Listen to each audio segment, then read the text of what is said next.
What's going on, my friends? Welcome back to another episode of Josh's Review Corner. And actually, on this episode, this is going to be a yearly roundup episode. On this episode, we're going to be reviewing the top 10 CHH albums of the year. Everyone's been making their top 10 list, so I thought I would throw my hat in the ring and make a top 10 list. Sorry if my hair looks crazy. I just hopped out the shower, but I had to bring the heat anyway. So here we're going to come. I'm going to take us in sequential order down from 10 to 1. I'm going to speak briefly on the projects starting at 10, and I'll probably start speaking more robustly as I get into the top of the list. So at number 10, I want to give a big shout out to Marty with the album Flop Era. And yes, I'm encompassing Flop Era Volume 1 and Flop Era Volume 2 into the mix with this one. Just really solid project, really solid tunes. I feel like the song Yell at Me should have been an immediate banger. Should have been like a 100 million stream song. That song is amazing. Love the vocals. Love the Spencer Kane feature. There's plenty of other songs that I enjoy on there, such as Dinner with Redacted. I also really like that one song with McKenna, the In My Room song. And then also, I mean, there's so many more. Love Like You, Big in Japan, White Elephant featuring Xavier Omar. There's so much to like about that project. So that project slots in for number 10 with me. On number 9 on my list, I want to give a big shout out to A3 with the album Sacred Calling. Really love this direction A3 is going. If you ask me, I think it's an improvement upon what he was building on with, what is it? I Go to Hell for You. And this album, I mean, I just love some of these beats. Lie Try Take My Life. After Hours is one of the craziest songs from the entire year. And then obviously See Your Face is, that could have been the Heaven on Earth like theme song borderline, if you really want to talk about it. So if you ask me, Sacred Calling by A3, top 10 song of the year, easily. Or album of the year, easily. For me, slotting in at number 8 is, you maybe never heard this gentleman's name, but he is super dope. It would be Kid Prince and Remnant Sonic's The Promise Stands. This is a project where if you actually go back on my channel, I gave this a 6 out of 10 at the time I reviewed it, but what I found myself doing throughout the rest of this year is I keep going back to this project. And I think my score would definitely be higher if I had to go back because, yes, I do think that this album still suffers from a very long runtime, but I cannot deny just how good the cuts on this album are that are like really good. Burn the Bodies, Covered, Parmesan, Reminisce, Nah. I mean, you'd go down the track with Good Kid with Daz the Nomad. I mean, the intro song. I mean, you could go down this entire album and talk about it. It's insane. Shout out to Amigos, shout out my rocket ship. Oh my gosh, I love that line on that one song. I think it was called Wave or Wavy. I mean, I could give it so many shout outs. Kid Prince did an amazing job with this album, and it slots in for number 8 with me. Also, another newcomer or someone who is who's really getting their start in CHH and someone who's rising up fast. And I think it's someone who in addition to Kid Prince, you need to keep an eye out for. It'd be at number 7, SiahThyLegend, I'm Not a Rapper. Now, you might remember this project had some controversy surrounding it when it dropped because of the whole DKG Kai thing.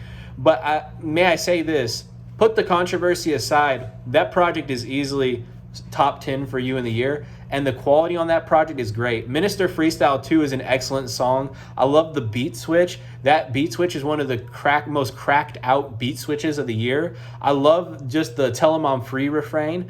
Also love the songs Point Proven, Taylor Morris, Josiah. Also, a song that grew on me was the song Punches. Love the writing on this. Super solid writing. And so I'm excited to see what Siah does in the new year and what he continues going on. And congrats to him also for graduating high school and going on to college. Wish you the best, sir. At number 6, I am slotting in the People We Became Reimagined version, the one with 350 on production. I actually prefer this version over the People We Became. And when I go back at the end of this list, when I get to the top 2, I'm going to go and list some of my honorable mentions. And the People We Became, the regular version, is definitely on there. But the People We Became Reimagined, for me, is number 6.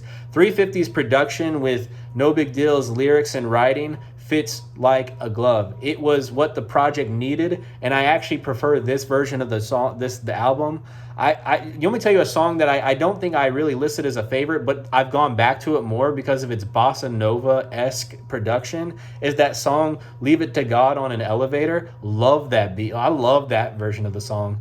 Also love the Don't Cry version. It's very vulnerable. In general, this album sounds more vulnerable. So for me, The People We Became Reimagined slots in at number 6. At number 5, I want to slot in Hulvey, Cry. This is real. The only thing I can say about this is the fully realized version of Hulvey's potential. The bangers are the best bangers he's dropped. The slow songs are some of the best slow songs he's dropped, like Roses. And what's the other cut on there? Heaven's Door is another amazing cut with Torrey to Shaun.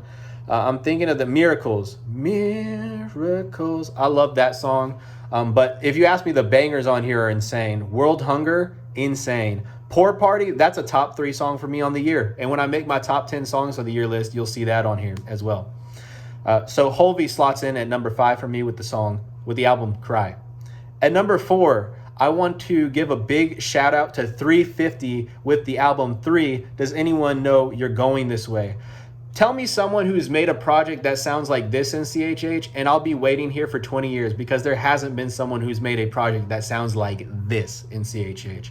What 350 does on this is not just deliver a great sounding album, a great technical album, but no, he invents the wheel here by going in this very raw and honest and stripped back approach to the album. The production is very minimalist, very sample driven, very minimal drums. But let me tell you, the songs all hit. The song with Nobigdyl, that one line by Nobigdyl is one of my favorite lines of the year. Motel 777, heaven left the lights on, and then the beat cuts out. Love that song. Also love the joint with Fern, and also love C4, Mountains Part 2. I mean, I could go down the entire list. There's so many great cuts from this album.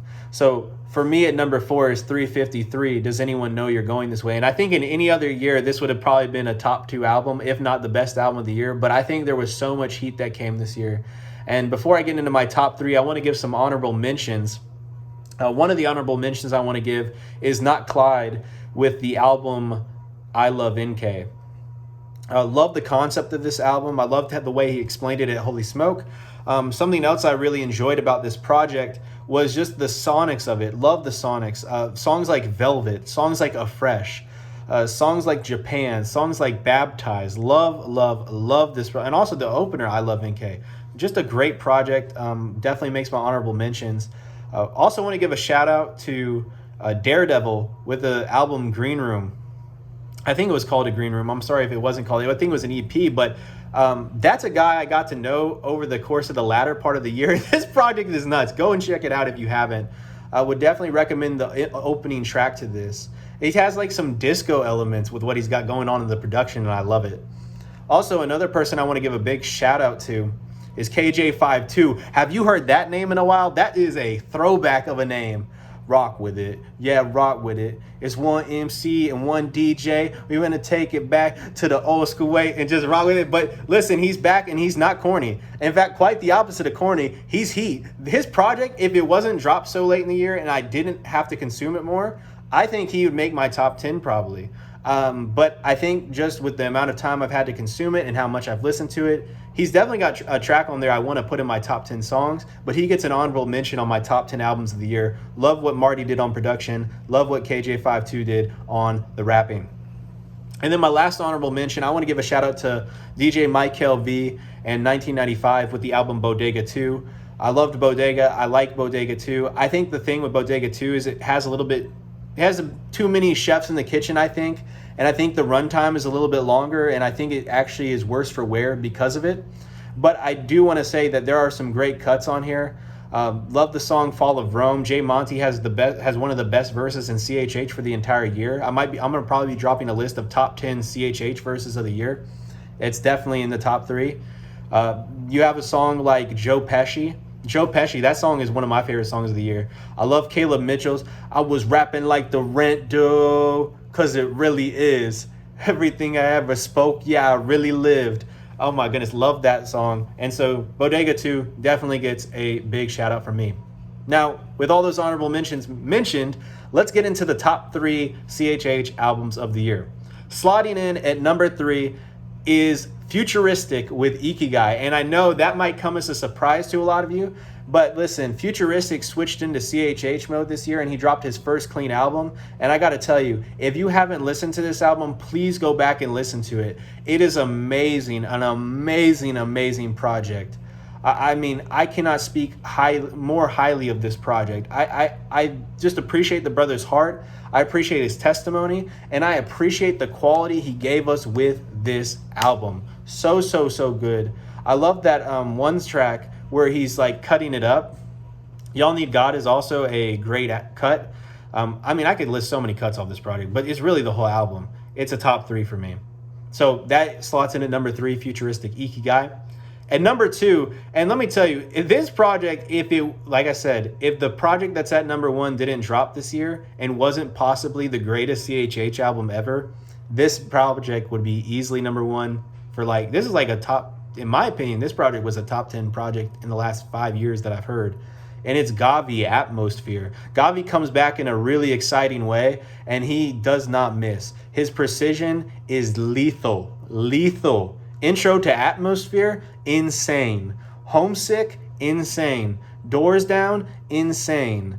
Bitter Pill, insane. Hallelujah, the closing track, insane. I could keep going. Nights in Broward, I love this cut, the reggaeton cut. I mean, this joint, everything about this project is so well produced. The singing is great, the rapping is good. Really love that Rodney Jergens brought him onto the Aliens Alive label, and so this album slots in at number 2 for me. But guys, we all know who's number 1 in this list, and it should be no surprise. At number 1, I have Torrey to Shaun, Come and See. The only thing I'll say about this is, in my opinion, the greatest Christian hip-hop album that has ever dropped. And in my past 3 years of switching over to listening to Christian hip-hop instead of secular rap, this is the best project I've ever heard, and it is one of the best messages. It has some of the best lyrics. It has some of the best writing. It has some of the best production. I go back and listen to songs like Real Life, Stop It, the very last cut, I forget the name of it. Sorry for missing the name. What Shall It Profit? That's my favorite. I'm not going to spoil it, but I'm going to tell you that's a top 2 song of the year for me, and it's not number 2. But my goodness, dude, I could go through Don't Cry, Repent featuring Hulvey. Oh my gosh, dude, I could go. Oh my goodness, dude, there's just too many dang cuts. East St. Louis. Oh my gosh, dude. I just keep thinking about this project. It's just insane. It's an insane project. Congratulations to Torrey to Shaun on what an amazing project. I think you need to drop a vinyl for that, brother. If you catch this, please drop the vinyl. Please go on tour. I will be there. I will be in the VIP. I promise you. So, hey, that's my top 10 albums for the year. You let me know what your top 10 albums were for the year. Would love to hear it down in the comment section below. Maybe you disagree with me. Where would you disagree with me? Or if you have an album that I didn't mention, what would it be? Would love to hear your thoughts. Guys, as always, love you all, and you guys have a great night. Peace out.